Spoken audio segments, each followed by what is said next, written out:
একটা জিনিস খেয়াল করে দেখেছি, জীবনে যাকে বেশ সব থেকে গুরুত্ব দিয়েছি সেই আমাকে অবহেলা করেছে। 2 দিনে ভালোবাসা পেয়ে আমি ভেবেছিলাম আমি সব কিছু পেয়ে গেছি, কিন্তু আমি তো ভুলেই গেছিলাম যে চাঁদের আলো জলের উপর কিছুক্ষণের জন্যই পড়ে। দিনের শেষে নিজেকে ভালো রাখতে গেলে নিজের কিছু পরিবর্তন অবশ্যই প্রয়োজন। তার মধ্যে অন্যতম হলো সবার সাথে কথা কম বলা। যখন কেউ কারোর জন্য কাঁদে সেটা হলো আবেগ, আর যখন কেউ কাউকে কাঁদিয়ে নিজেই কাঁদে সেটা হলো প্রাকৃতিক ভালোবাসা। সম্পর্কের নাম থাকাটা জরুরি নয়, কিন্তু সম্পর্কের টান থাকাটা সবচেয়ে বেশি জরুরি। কে কি করলো না করলো এসব নিয়ে চিন্তা না করে নিজের ভালো রাখার কথা চিন্তা করো, কারণ এটা স্বার্থপরের দুনিয়া। তুমি যার কথা ভেবে ভালো থাকার কথা চিন্তা করছো, সেও তার স্বার্থের জন্য তোমাকে ছেড়ে যেতে দ্বিতীয়বার চিন্তা করবে না। জীবনে তুমি অনেক কিছু পাবে, কিন্তু সময় মতো সঠিক মানুষটাকে কখনোই পাবে না। ধৈর্য ধরুন, অপেক্ষা করুন, সময় কখনো প্রতারণা করবে না। বর্তমান সময়ে মানুষ এত স্বার্থপর হয়ে যায় যে প্রয়োজন শেষ হয়ে গেলে ছুঁড়ে ফেলে দিতে একবারও চিন্তা করে না। প্রত্যেকটা মানুষ বেঁচে থাকে ভালোবাসার জন্য, আর যখন সেই ভালোবাসার মানুষ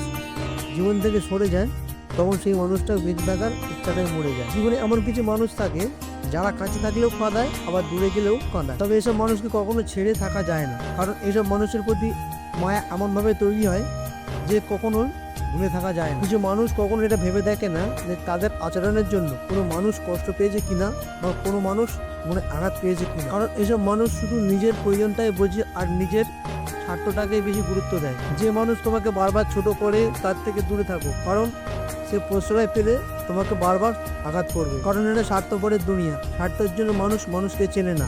স্বার্থের জন্য একটা সুন্দর মনকে খুন করতে দ্বিতীয়বার ভাবে না। একজন মাই পারে 5 জন সন্তানকে একসাথে সুন্দরভাবে মানুষ করতে, কিন্তু 5 জন মিলে পারে না একজন মায়ের সঠিকভাবে খেয়াল রাখতে। স্ত্রী ভুল করেছে বলে তাকে বকা দেওয়া উচিত না, কারণ সে ভুল করেছে বলেই আজ আপনি তার সামনে। বৈশাখের ঝড়ে ভেঙে যায় ঘর, আর হৃদয়ের ঝড়ে কেউ হয়ে যায় পর। কারো থেকে ধার নিলে নির্দিষ্ট সময়ের মধ্যে তার চাওয়ার আগে শোধ দিতে চেষ্টা করুন।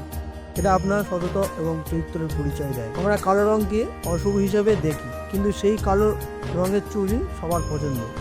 আবার স্কুলের কালো ব্ল্যাকবোর্ডেই প্রত্যেকটি ছাত্রছাত্রীর জীবন উজ্জ্বল করে দেয়। কাউকে কথা বলার জন্য জোর করো না।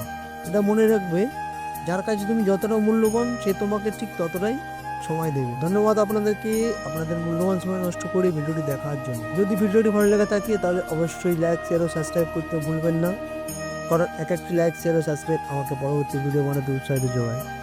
ভালো থাকবেন, সুস্থ থাকবেন। ঈশ্বর আমাদের মঙ্গল করুন।